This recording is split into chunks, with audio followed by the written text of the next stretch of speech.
Hello Newsmark viewers, how are you doing? I hope you're healthy and well. As the Newsmark team, we continue to share with you the developments regarding the Russia-Ukraine war. And in a moment, we will share with you a very remarkable development related to the front line. One of the most important parts of the resistance of the Ukrainian armed forces is undoubtedly the Ukrainian people.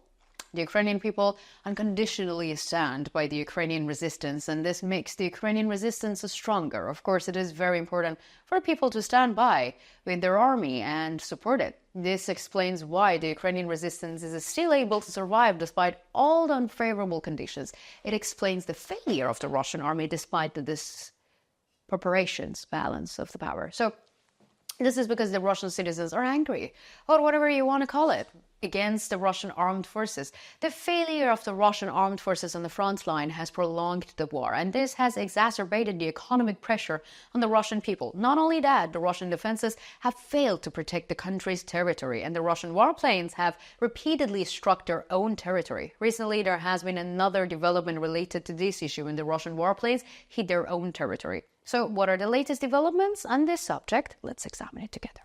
Before moving on to our report, I would like to make a small reminder. I like it. As the Newsmark team, we strive to convey to you developments regarding Russia-Ukraine war. Don't forget to subscribe to our channel and turn on notifications so that you don't miss our daily reports and explanations. I also read all of your comments on our videos. Please continue to share your ideas about our content with us in the comments and tell us in the comments what content you would like to see on the channel. Let's start if you're ready. Newsmark reports. So the war between Russia and Ukraine continues to add new lines to the history books, and the wave of fierce resistance of the Ukrainian armed forces is facing the wave of fierce attacks by the Russian armed forces. It is quite normal to expect frustration or boredom in Ukrainian armed forces, which have so far put up a very successful resistance, because there was indeed a disproportionate, I cannot pronounce it well, but I know what does that mean, power situation, believe me, at the beginning of the war.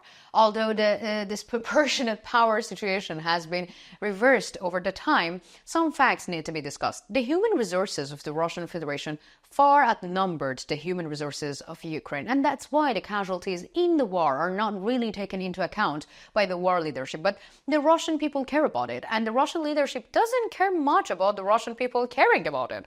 So recent events make it clear that the Russian war leadership and the Russian leadership is still not care about the Russian people anyway.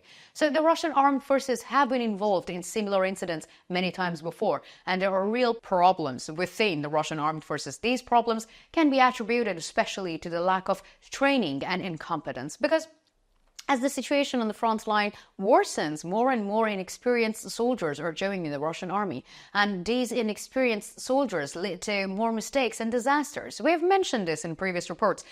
Russia's Belgorod region was previously struck by the Russian Air Force, and in this process, the Russian people showed a series of reactions. Although it was said that the Russian Air Force would be more careful from now on, this was not the case. The Russian Air Force once again struck Belgorod. According to information obtained from the regional sources, the residents of Belgorod woke up at night with the sound of a very strong explosions. Initially, it was clear where this explosion sound came from. However, as the hours passed, details emerged. According to reports, the Russian Air Force entered the Ukrainian airspace and took off to hit a target. However, there was allegedly a malfunction in Russian radars, and the Russian military air controllers also noticed this malfunction and tried to guide the Russian warplanes manually. However, according to the allegations, the Russian pilots operating these fighter jets did not have manual experience. Most of them had learned to fly with advanced radar systems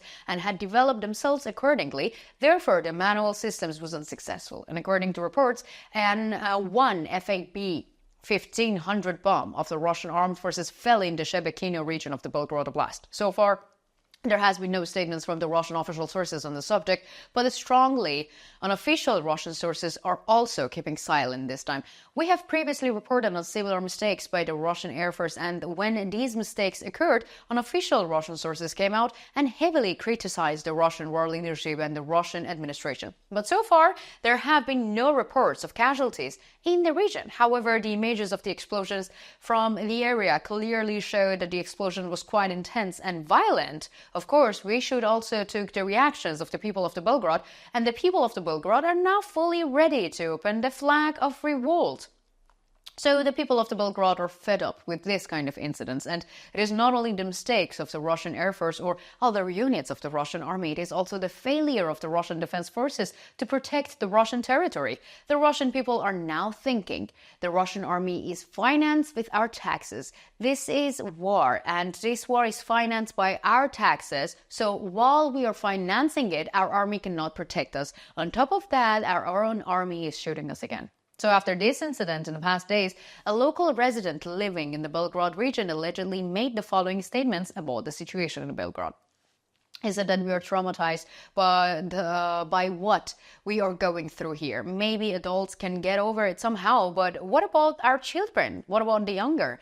How will they get over it? How are we going to tell them what happened? And how are we going to tell them that we paid for planes that hit us? And won't these children ask us to pay for it?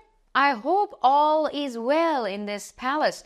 Hey, over there, you're making our own planes bomb us here, and the war you're using for your own future is costing our lives and our children's psychology. Stop sacrificing the welfare of the Russian people for nothing in return. Don't make us enemies for our own land. So it is clear that the Russian people living in the Belgrade region are fed up with what is happening, and this fed upness has the potential to bring the Russian people and the president of the Russian Federation face to face. So let's put it this way. Suppose there is a conscription in the country where you live, and in the regional situation, you're obligated to this duty, okay? But one day you open your eyes and the army, of which you were once part of it and which you funded with your taxes, is targeting you. What would you do in such situation? And so it seems that the Russian leadership and the Russian war leadership have given up to the Belgrade region and the Russian citizens living there.